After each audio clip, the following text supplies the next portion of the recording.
ಈ ತಮಿಳ್ನಾಡಿನಲ್ಲಿ ಒಬ್ಬ ಹೆಣ್ಮಗಳು, ಆಕೆ ಹೆಸರು ಅಂಬಿಕಾ ಅಂಥೇಳಿ. ಏನಾಯ್ತಂದ್ರೆ ಆ ಎಮ್ಮಗೆ 14ನೇ ವಯಸ್ಸಿಗೆ ಮದುವೆ ಆತು. 18ನೇ ವಯಸ್ಸಿಗೆ 2 ಮಕ್ಕಳಾದ. ಆ ತಾಯಿಯ ಯಜಮಾನ ಪೊಲೀಸ್ ಇದ್ದ. ಈಕೆಗೆ ಒಂದು ದಿವಸ 26 ಜನವರಿ ಇರ್ತೈತಲ್ಲ, ಪರೇಡ್ ನೋಡಕ್ಕೆ ಕರ್ಕೊಂಡು ಹೋದರು. ಯಾರಿಗೆ? ಅಂಬಿಕಾಗ. ಈಕೆ 5-6ನೇ ಕ್ಲಾಸ್ ಓದಿದ ಹೆಣ್ಮಗಳು. ಪ್ರಯತ್ನ ಹೆಂಗಿರ್ತದೆ ಜೀವನದಲ್ಲಿ. ಆಕೆಗೆ ಪೊಲೀಸ್ ಪರೇಡ್ ನೋಡಕ್ಕೆ ಕರ್ಕೊಂಡು ಹೋದ. ಯಜಮಾನ ಪೊಲೀಸ್ ಇದ್ನಲ್ಲ, ಪೊಲೀಸ್ ಪರೇಡ್ ನೋಡಕ್ಕೆ ಕರ್ಕೊಂಡು ಹೋದ ತಕ್ಷಣ ಪೊಲೀಸ್ ಪರೇಡ್ ನಡೆದಿತ್ತು. ಒಬ್ಬರು ಕಟ್ಟಿ ಮೇಲೆ ನಿಂತಿದ್ರು ಸಾಹೇಬರು. ಯಜಮಾನ್ ಹಿಂಗೆ ಸಲ್ಯೂಟ್ ಹೊಡ್ಕೊಂತ ಹೋದ. ಅವಾಗ ಈ ಅಂಬಿಕಾ ನೋಡಿದ್ಲು ಅದನ್ನು. ಮನೆಗೆ ಬಂದ ಮೇಲೆ ಗಂಡಕ್ಕೆ ಕೇಳಿದ್ಲು, ಅಲ್ಲ ಕಟ್ಟಿ ಮೇಲೆ ಯಾರೋ ನಿಂತಿದ್ರಲ್ಲ, ಅವರು ನಿನ್ನಂಗಡ್ ಅವರು ಕಾಕಿ ಡ್ರೆಸ್ ಹಾಕ್ಯಾರ, ನೀನು ಕಾಕಿ ಡ್ರೆಸ್ ಹಾಕಿ, ಅವ್ರಿಗೆ ಯಾಕೆ ಸಲ್ಯೂಟ್ ಹೊಡೆದು ನೀನು ಹಿಂಗೆ ನಮಸ್ಕಾರ ಮಾಡಿದೆಲ್ಲ? ಇಲ್ಲ, ಅವ್ರು ನಮ್ಮ ದೊಡ್ಡ ಸಾಹೇಬರು, SP ಅದಾರ ಅವರು. SP ಆಗ್ಬೇಕಂದ್ರೆ ಏನು ಮಾಡಬೇಕು? ಇಲ್ಲ, ಅದಕ್ಕೆ UPSC ಅಂತ ಪರೀಕ್ಷೆ ಇರ್ತೈತಿ, ಓದಬೇಕು. ಅಲ್ಲ, ನಾನು ಓದಿ ಪಾಸ್ ಆಗ್ಬೋದನಂತ ಕೇಳಿದ್ಲಕ್ಕೆ. ತನ್ನುವ 2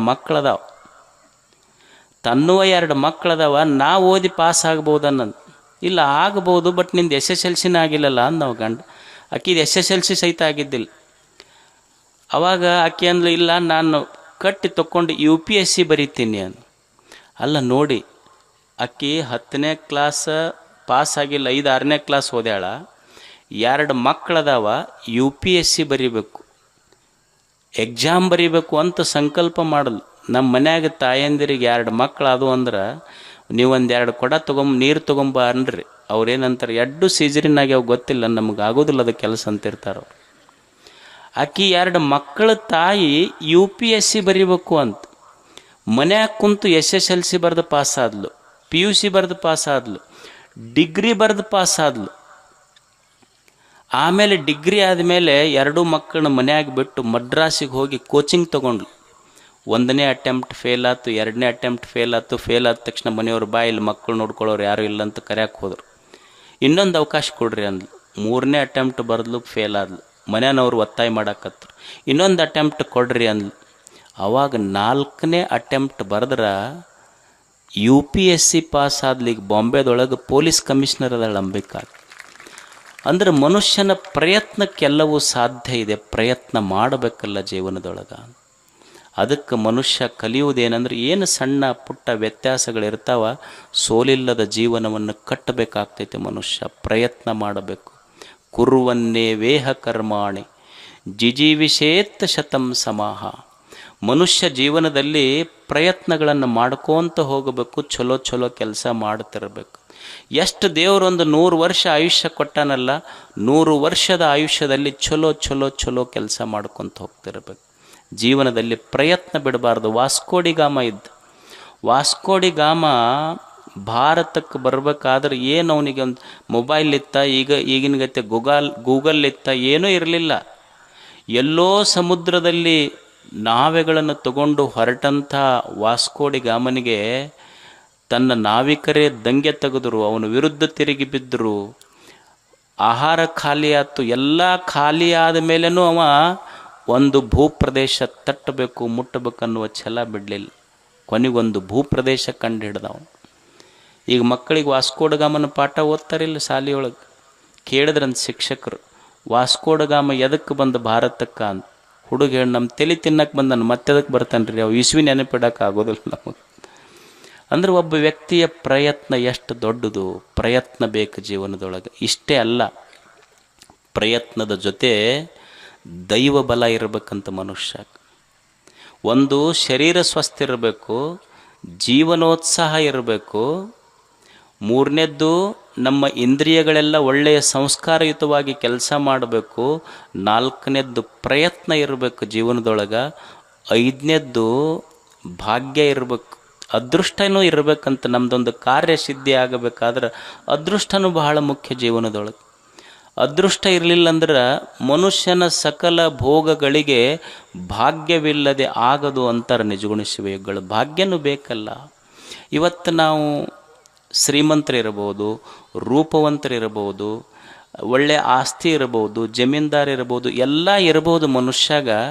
ಈಗಿದು ಬಂದೈತಲ್ಲ, ನಾ ಶ್ರೀಮಂತ ಇರಬೇಕು, ಗಾಡಿ ಇರಬೇಕು, ಇಂಥವ್ರ ಮನ್ಯಾಗ ಹುಟ್ಟಬೇಕು, ಇಂಥವ್ರ ತಂದೆ ತಾಯಿ ಹೊಟ್ಟೆಯೊಳಗೆ ಹುಟ್ಟಬೇಕಂತೇಳಿ ಏನು ಮೊದಲ ಗೂಗಲ್ನೊಳಗೆ ಅಪ್ಲಿಕೇಶನ್ ಹಾಕಿ ಡೌನ್ಲೋಡ್ ಮಾಡ್ಕೊಂಡಿದ್ರೇನು? ಅಪ್ಲಿಕೇಶನ್ ಏನು ಫಾರಮ್ ತುಂಬಿ ಬಂದಿವೇನು?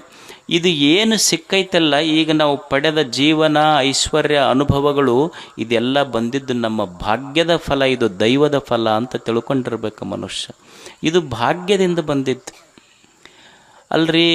ಕೆಲವೊಬ್ರು ಎಷ್ಟು ಮಂದಿ ಬುದ್ಧಿವಂತಿಕೆಯಿಂದ ಆಗಬಹುದಲ್ರಿ ಅನ್ಬೋದು ನೀವು. ಇಲ್ಲ ಅವ ಭಾಳ ಬುದ್ಧಿವಂತದನ್ನ, ಬುದ್ಧಿವಂತಿಕೆಯಿಂದ ಇದನ್ನು ಮಾಡ್ಯಾನ ಅಂತ. ಅಲ್ಲ, ಬುದ್ಧಿವಂತಿಕೆಯಿಂದನೇ ಎಲ್ಲ ಮಾಡಕ್ಕೆ ಬಂದಿದ್ರೆ ಬೀರ್ಬಲನು ಮಹಾರಾಜ ಆಗಬಹುದಾಗಿತ್ತು, ತೆನಾಲಿ ರಾಮಕೃಷ್ಣನು ಮಹಾರಾಜ ಆಗಬೇಕಾಗಿತ್ತು. ಬುದ್ಧಿವಂತಿಕೆಯಿಂದ ಆಗೋದಿಲ್ಲ, ಭಾಗ್ಯ ಅದೃಷ್ಟದಿಂದ ಆಗ್ತೈತೆ ಮನುಷ್ಯನಿಗೆ ಅಂತ. ಅಲ್ರಿ ನೀವು ಅವ ಭಾಳ ಕೆಟ್ಟದನ್ರಿ, ಏನು ಮಾಡ್ಲಾರ್ದ ಕೆಲಸ ಮಾಡ್ತಾನೆ, ಅಷ್ಟು ಶ್ರೀಮಂತ ಆಗ್ಯಾನಲ್ಲ ಅಂತ ನೀವು ಅನ್ಬೋದು. ಈಗ ಮಾಡಿರೋಕ್ಕಿಲ್ಲ, ಹಿಂದೆ ಮಾಡಿರ್ತಾನೆ, ಅದ್ರ ಫಲ ಈಗ ಸಿಕ್ಕಿರ್ತೈತಿ.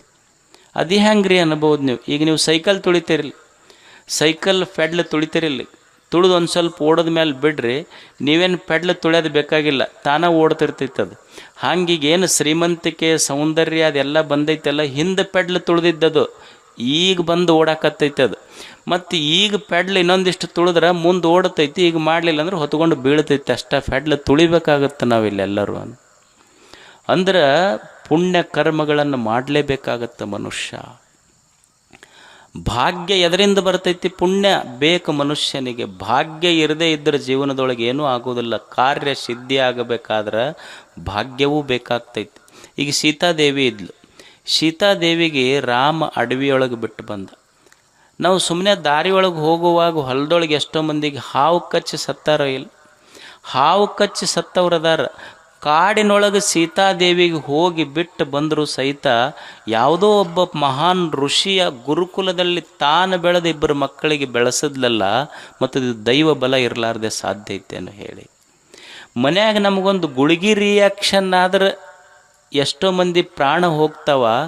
ಮೀರಾಬಾಯಿಗೆ ಅವ್ರ ಅಪ್ಪನೇ ವಿಷ ಕೊಟ್ಟ, ಏನೂ ಆಗಲಿಲ್ಲಲ್ಲ. ಅಕ್ಕಿ ಹರಿ ಗುಣ ಗಾನೇ ಲಗಿ ಶ್ರೀಕೃಷ್ಣ ಕೃಷ್ಣ ಅಂತ ಹಾಡ್ಕೊಂತ ಹೊಂಟ್ಲಲ್ಲ. ಎದರಿಂದಾತಿದು? ಎದರಿಂದಾತು ಅಂದ್ರೆ ದೈವ ಬಲದಿಂದಾತು.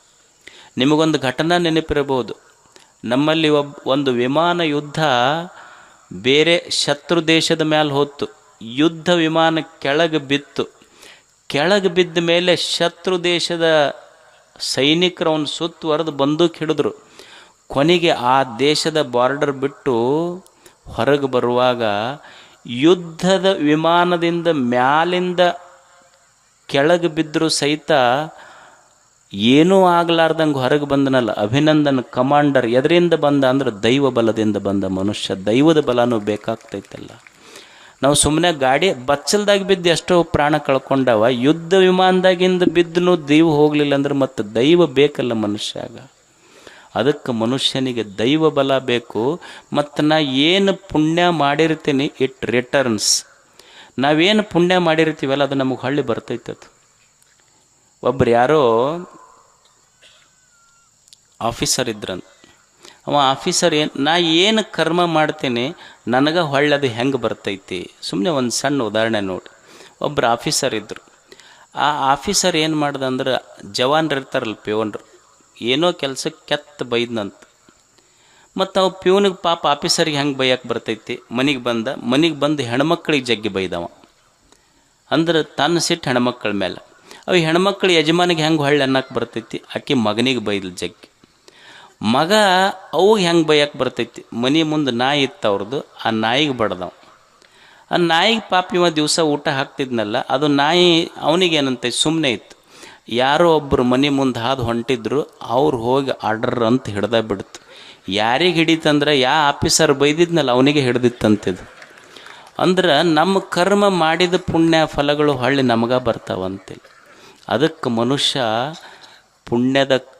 ಪುಣ್ಯದ ಕೆಲಸ ಮಾಡಿದ್ರೆ ಭಾಗ್ಯ ಬರ್ತೈತಿ. ಭಾಗ್ಯದ ಸಂಗ್ರಹ ಯಾವುದು ಅಂದ್ರೆ ಪುಣ್ಯ ಅಷ್ಟೆ. ಪುಣ್ಯದ ಕೆಲಸ ಮಾಡ್ತಿರ್ಬೇಕು ಮನುಷ್ಯ. ಈಗ ನೀವು ನೋಡ್ರಿ, ಕುರಿ ದೊಡ್ಡಿ ಇರ್ತಾವೆ ನೋಡಿರಿ, ಇಲ್ಲಿ ಕುರಿ ದೊಡ್ಡಿ ಪುಣ್ಯದ ಕೆಲಸ ಹೆಂಗೆ ಫಲ ಕೊಡ್ತೈತಿ ಅಂದ್ರೆ, ಕುರಿ ದೊಡ್ಡಿ ಇರ್ತಾವೆ. ಅಮಾವಾಸ್ಯೆ ದಿವಸ ಕತ್ತಲಿರ್ತೈತಿ. ಕತ್ಲಿಯೊಳಗೆ ಕುರಿ ದೊಡ್ಡಾಗ ಒಂದು 100 ಕುರಿ ಇರ್ತಾವೆ. 100 ಕುರಿ ಅದಾವ. ಏನವೇನು ಕೆಂಪಗ ಬೆಳ್ಳಗ ಕರ್ರಗ ಅರಿಶಿಣ ಅದಾವನು ಒಸು ಕರ್ರಗದಾವ. 100 ಕುರಿ ಅದಾವ ದೊಡ್ಡಾಗ, ಒಸು ಕರ್ರಗದಾವ. ಅದು ಅಮಾವಾಸ್ಯೆ ಐತಿ. 100 ಕುರಿಯೊಳಗೆ ತಾಯಿ ಕುರಿ ಕತ್ತಲದೊಳಗೆ ಹೆಂಗೆ ತನ್ನ ಮರಿಗೆ ಹೋಗಿ ಹಾಲು ಉಣಿಸ್ತೈತಲ್ಲ, ಹಂಗೆ ನಾವು ಮಾಡಿದ ಪುಣ್ಯವೆಂಬ ತಾಯಿ ಅದರ ಫಲ ತಾನೇ ಬಂದು ನಮಗೆ ಉಣಿಸಿ ಹೋಗ್ತೈತಿ. ಅದಕ್ಕೆ ಪುಣ್ಯ ಮಾಡಬೇಕಾಗ್ತೈತೆ ಮನುಷ್ಯ, ಪುಣ್ಯ ಮಾಡಬೇಕು ಮನುಷ್ಯ. ಅದಕ್ಕೆ ಇವತ್ತು ನೋಡ್ರಿ, ಬಾಳಿ ಗ್ರಾಮದಲ್ಲಿ ಇಷ್ಟೆಲ್ಲ ಪಾಪ ಸಣ್ಣ ಹಳ್ಳಿ ಆದರೂ ಭಾಳ ಒಳ್ಳೆ ಕೆಲಸ ಮಾಡಿದ್ದಾರೆ. ಇಷ್ಟೆಲ್ಲ ಜನರನ್ನು ಕೂಡಿಸಿ ಪುಣ್ಯದ ಕೆಲಸ ಮಾಡಿದ್ದಾರೆ. ಮನುಷ್ಯ ಪುಣ್ಯ ಮಾಡಬೇಕು. ಈಗ ನೋಡಿ, ನಾವು ದೇವರಿಗೆ ಅಭಿಷೇಕ ಮಾಡ್ತೀವಿ, ನೀರಿನ ಅಭಿಷೇಕ ಮಾಡ್ತೀವಿ. ಹೊಳೆ ನೀರು ತಂದು ದೇವ್ರ ತಲೆ ಮೇಲೆ ಹಾಕಿ ಫಲ ಬೇಡ್ತೀವಿ ನಾವು. ಅಲ್ಲ, ಫಲ ಬರಬೇಕಾಗಿದ್ದರೆ ಹೊಳೆ ಕೊಟ್ಟು ನೀರಿಗೆ ಬರ್ಬೇಕು, ನಮಗೆ ಯಾಕೆ ಬರ್ಬೇಕು ಹೇಳಿ? ಹೂವು ಏರಿಸಿ ದೇವರಿಗೆ ನಾವೇನಂತೀವಿ? ಪುಣ್ಯದ ಫಲ ನಮಗೆ ಬರ್ಬೇಕಂತೀವಿ. ಅಲ್ಲ, ಫಲನ ಬರ್ಬೇಕಾಗಿತ್ತಂದ್ರೆ ಹೂವು ಹಣ್ಣು ಕೊಟ್ಟು ಗಿಡಕ್ಕೆ ಬರ್ಬೇಕು, ನಮಗೆ ಯಾಕೆ ಬರ್ಬೇಕು ಹೇಳ್ರಿ? ನೈವೇದ್ಯ ಹಿಡಿದು ನಮಗೆ ಫಲ ಬರ್ಬೇಕಂತೀವಿ ನಾವು. ನೈವೇದ್ಯ ಹಿಡಿದು ಫಲ ಬರಬೇಕಾಗಿತ್ತು ಅಂದ್ರೆ ಮತ್ತು ಬೆಳೆದ ಭೂಮಿ ತಾಯಿಗೆ ಬರಬೇಕಾಗಿತ್ತು ಪುಣ್ಯ, ನಮಗೆ ಯಾಕೆ ಬರ್ಬೇಕು? ನಾವು ಯಾರ್ದೋ ಕೊಟ್ಟು ನಮಗೆ ಪುಣ್ಯ ಬೇಡವ್ರು ನಾವು ಅಷ್ಟೆ. ಪುಣ್ಯ ಬರಬೇಕಾದ್ರೆ ನಾನು ದುಡಿಬೇಕಲ್ಲ, ದುಡಿದು ಪುಣ್ಯವನ್ನು ಸಂಪಾದಿಸಬೇಕಾಗ್ತೈತಿ. ಒಬ್ಬ ಊರಿಗೆ ಬೇಸರ ನಾವಿದ್ನಂತ, ಅವ ಹೋಗಿ ಬಸ್ ಸ್ಟ್ಯಾಂಡಿಗೆ ಕುಂತ. ಅವ ಏನು ಮಾಡ್ತಿದ್ನಂದ್ರೆ, ಮಂದಿ ಸೇರಿ ಚುಟ್ಟ ಸೇದೋದು, ಅವ್ರ ಕಡೆ ಚುಟ್ಟ ಕೇಳೋದು, ಹಿಂಗೆ ಒಟ್ಟು ಖಾಲಿ ಮನುಷ್ಯ ಹೋಗಿ ಬಸ್ ಸ್ಟ್ಯಾಂಡಿಗೆ ಕುಂತ. ಬರೀ ದುಡಿತಿದ್ದಿಲ್ಲ, ಮನ್ಯಾಗ ಮಾತ್ರ ರೊಕ್ಕ ಕೇಳೋದು ಬಿಡ್ತಿದ್ದಿಲ್ಲ. ಅವರಿಗೆ ಸಾಕಾಗಿ ಹೋಗ್ತು, ಎಲ್ಲರೂ ಹೋಗಿ ಹಂಪ್ ಹರ್ಕೊಂಡು ಹೋಗಂದ್ರೆ ಅವ್ರು ಅನ್ನೋದಿಲ್ಲ. ನೀವು ಸಾಕಾದಾಗ ಏನು ಮಾಡ್ತಾರೆ? ಹಂಪ್ ಹರ್ಕೊಂಡು ಹೋಗೋ ಕಡೆ ಅಂದ್ರೆ. ಇದು ಹೋತು, ರೊಕ್ಕ ಮನ್ಯಾಗ ಕೊಡಲಿಲ್ಲ, ಬಂದು ಬಸ್ ಸ್ಟ್ಯಾಂಡಿಗೆ ಕಟ್ಟಿಗೆ ಕುಂತು. ಅಲ್ಲಿ ಹನುಮಂದೇವ್ರ ಗುಡಿ ಇತ್ತು, ಅಲ್ಲೆಲ್ಲ ಮಂದಿ ಹೋಗ್ತಿದ್ರು ಶನಿವಾರ. ಅವ್ನು ಅನ್ನಿಸ್ತು, ಇಷ್ಟು ಮಂದಿ ನಡ್ಕೊತಾರಲ್ಲ, ನಾವು ಒಂದು ನೋಡೋಣಲ್ಲ, ಒಂದು ಚಾನ್ಸ್ ತೊಗೊಂಡು ಏನಿರ್ಬೋದು ದೇವ್ರದ್ದು. ಇವ ಹೋದ. ನೋಡಪ್ಪ, ಇಷ್ಟು ಮಂದಿ ನಡ್ಕೊತಾರೆ, ನಾವಂತೂ ಬಂದಿಲ್ಲ ನಿಮ್ಮ ಗುಡಿಗೆ. ಇಲ್ಲೇ ಇದ್ದರು, ಬಸ್ ಸ್ಟ್ಯಾಂಡ್ನಾಗ ಕೂಡ್ತಿದ್ರು, ಗುಡಿಗೆ ಬಂದಿಲ್ಲ ನಾವು. ಮತ್ತು ನಮಗೆ ಇವತ್ತಂತೂ ರೊಕ್ಕ ಸಿಕ್ಕಿಲ್ಲ ನಮ್ಮ ಮನ್ಯಾಗ. ನೀ ಅಕಸ್ಮಾತ್ ಅಷ್ಟು ಸತ್ತುಳ್ಳವಾಗಿದ್ರೆ ನಮಗೊಂದು 100 ರೂಪಾಯಿ ಸಿಗಬೇಕು ಇವತ್ತಂತ. ಮತ್ತು ನಮ್ಮದೇನು ಉದ್ರಿ ಭಕ್ತಿ ಅಂತ ತಿಳ್ಕೊಬೇಡ. ನೀನು 100 ರೂಪಾಯಿ ಕೊಟ್ಟೆ ಅಂದ್ರೆ 50 ರೂಪಾಯಿ ನಿನಗೆ ಕಾಣಿಕೆ ಹಾಕಿ ಹೋಗ್ತೀವಿ ಹುಂಡಿಗೆ. ಅವ ಇಷ್ಟು ಬೇಡ್ಕೊಂಡು ಹಿಂಗೆ ಬರೋದ್ರಾಗ ನನ್ನ ನೋಟ್ ಬಿದ್ದಿತ್ತಲ್ಲಿ ಮುಂದೆ. ಅವನಿಗೆ ಅನ್ನಿಸ್ತು, ಅದಕ್ಕೆ ನಡ್ಕೊತಾರೆ ಮಂದಿ ನನಗೆಷ್ಟು. ಹಿಂಗೆ ನೋಡ್ತಾನ, ಅದು 50 ರೂಪಾಯಿ ನೋಟಿತ್ತು. ಹೋ ನಿನ್ನ ಶಾಣೆ ಅದಿ ಭಾಳ. ನಾನು 100 ರೂಪಾಯಿ ಕೇಳಿದ್ನೆಲ್ಲ, ನಿಂದು 50 ರೂಪಾಯಿ ಮುರ್ಕೊಂಡು ನನಗೆ ಕೊಟ್ಟೀನಿ ನಾನು. ಇವ್ರು ಮಂದಿಗೆ ಟೊಪ್ಪಿಗೆ ಹಾಕೋರಲ್ಲ, ದೇವರಿಗೆ ಟೊಪ್ಪಿಗೆ ಹಾಕೋ ಮಂದಿ ಇವರೆಲ್ಲ. ಇಂಥ ಮಂದಿ ಅದಾರಂತ ತಿಳ್ಕೊಂಡ ನಾವು ಹಣಮಪ್ಪ, ನೀವು ಗುಡಿಗೆ ಹೋಗ್ರಿ, ನಿಮ್ಮ ಕಡೆ ನೋಡ್ಯಾನ, ನಾವು ಮಾರಿ ತಿರುಗಿಸ್ಕೊಂಡು ನಿಂತಾನೆ ಈ ಕಡೆ. ಯಾರಿಗಾರ ಒಬ್ಬರಿಗೆ ಹೋದವ್ರು ನಿಮ್ಮ ಕಡೆ ನೋಡ್ಯಾನೇನು ಅಂದ್ರೆ, ನಾವು ಬೇಡುವ ಫಲಗಳು ಹಿಂಗೆ. ಆದರೆ ಪುಣ್ಯದ ಫಲ ಹಂಗೆ ಸಿಗೋದಿಲ್ಲ. ಅದು ನಾನು ದುಡಿಬೇಕಾಗ್ತದೆ. ಯಾಕೆ ಮಾಡಬೇಕು ಅಂದ್ರೆ, ಸಂತೋಷಕ್ಕಾಗಿ ಮನುಷ್ಯ ಪುಣ್ಯದ ಕೆಲಸಗಳನ್ನು ಮಾಡಬೇಕು. ಒಬ್ಬರು ದುರ್ಗಾಚರಣ ದಾಸ್ ಅಂತಿದ್ದರು ಪಶ್ಚಿಮ ಬಂಗಾಳದಲ್ಲಿ. ದುರ್ಗಾಚರಣ ದಾಸ್ ಒಬ್ಬರು ಸಮಾಜ ಸೇವಕರು. ಅವರು ಮಂದಿಗೆಲ್ಲ ಬಹಳ ಸಹಾಯ ಮಾಡ್ತಿದ್ರು. ಆರಾಮಿಲ್ಲಂದ್ರೆ ತೋರಿಸೋದು, ಊರಾಗ ಒಳ್ಳೊಳ್ಳೆ ಕಾರ್ಯಕ್ರಮಗಳನ್ನು ಆಯೋಜನೆ ಮಾಡೋದು, ಗಿಡ ಹಚ್ಚೋದು, ಮತ್ತು ಬಡವರಿಗೆ ಬಗ್ಗರಿಗೆ ಮಕ್ಕಳಿಗೆ ಊಟ ವ್ಯವಸ್ಥೆ ಮಾಡಿಸೋದು ಮಾಡ್ತಿದ್ರು. ಅವರೊಬ್ಬ ಸ್ನೇಹಿತ ಕೇಳಿದಂತೆ, ಇಷ್ಟೆಲ್ಲ ಸಮಾಜದ ಕೆಲಸ ಮಾಡ್ತೀಯಲ್ಲ, ನಿನಗೆ ಯಾರ ಪ್ರಶಸ್ತಿ ಕೊಡ್ತಾರ ನಿನಗಂತ. ಅವಾಗ ಅವ ಅಂದ, ಪ್ರಶಸ್ತಿಗಾಗೆ ಮಾಡ್ಬೇಕಂತ ಎಲ್ಲೈತಿ ಅಂತ. ಪ್ರಶಸ್ತಿಗಾಕೆ ಮಾಡ್ಬೇಕಂತ ಎಲ್ಲೈತಿ ನೋಡು, ನಾ ಏನಿಷ್ಟು ಸಮಾಜದೊಳಗೆ ಊರಾಗ ಒಳ್ಳೆ ಕೆಲಸ ಮಾಡಾಕತ್ತೀನಲ್ಲ, ನಾ ಪ್ರಶಸ್ತಿಗಾಗಿ ಮಾಡಾಕತ್ತಿಲ್ಲ. ಇದನ್ನು ಮಾಡಿದ್ರೆ ನನ್ನ ಹೃದಯದೊಳಗೆ ಸಂತೋಷ ತುಂಬತೈತಿ, ಸಂತೋಷಕ್ಕಾಗಿ ಮಾಡ್ತೀನಿ ನಾನು ಇದನ್ನು. ಮತ್ತು ಯಾರೋ ಕೊಡುವ ಪ್ರಶಸ್ತಿ ಐತಲ್ಲ, ಅದು ಹರಿದು ಹೋಗ್ತೈತೆ. ಅದು ಹರಿದು ಹೋಗುವ ಪ್ರಶಸ್ತಿಗಳು ನನಗೆ ಬೇಕಾಗಿಲ್ಲ. ಏನೋ ಒಳ್ಳೆಯ ಕೆಲಸ ಮಾಡಿದಾಗ ನನ್ನ ಎದೆಯಾಗ ಸಂತೋಷ ಆಗುತ್ತಲ್ಲ, ಇದು ದೇವರೇ ನನ್ನ ಹೃದಯದೊಳಗೆ ಬರೆದ ಪ್ರಶಸ್ತಿ ಪತ್ರ, ಸಂತೋಷ ನನ್ನ ಪ್ರಶಸ್ತಿ ಪತ್ರ. ಅದಕ್ಕೆ ಮನುಷ್ಯ ಸಂತೋಷಕ್ಕಾಗಿ ಒಳ್ಳೆಯ ಕೆಲಸಗಳನ್ನು ಮಾಡ್ತಿರಬೇಕು.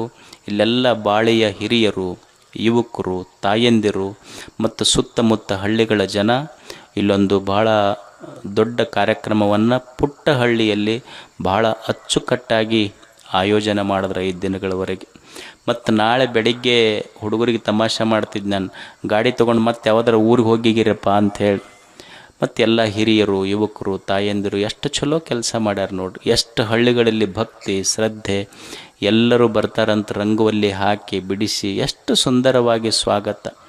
ರಾಮಾಯಣ ಮಹಾಭಾರತ ಬರೆದ ಕೈಗಳು ಎಷ್ಟು ಶ್ರೇಷ್ಠವೋ, ನಮ್ಮೂರಿಗೆ ಸನ್ಯಾಸಿಗಳು, ಸಂತರು, ಅತಿಥಿಗಳು ಬರಬೇಕಂತ ಭಕ್ತಿಯಿಂದ ರಂಗೋಲಿ ಬಿಡಿಸಿದ ಕೈಗಳು ಸಹಿತ ಅಷ್ಟೇ ಪವಿತ್ರವಾದ ಕೈಗಳವೆಲ್ಲ. ತೆರೆದ ಹೃದಯದಿಂದ ಮನಸ್ಸಿನಿಂದ ಎಲ್ಲರನ್ನ ಸ್ವಾಗತ ಕೋರಿ ಇದೊಂದು ಕಾರ್ಯಕ್ರಮ ಮಾಡಿದ್ರೆಲ್ಲ. ಇದನ್ನು ಈ ಕಾಣುವ ಸಂಭ್ರಮದ ಹಿಂದೆ ಕಾಣದ ಸಾವಿರಾರು ಕೈಗಳು ಕೆಲಸ ಮಾಡ್ಯಾವ. ಆ ಕೈಗಳಿಗೆ, ಹಿರಿಯರಿಗೆ, ಯುವಕರಿಗೆ, ತಾಯಂದಿರಿಗೆ ತಮಗೆಲ್ಲರಿಗೂ ಧನ್ಯವಾದಗಳು. ಶರಣು ಶರಣಾರ್ಥಿ.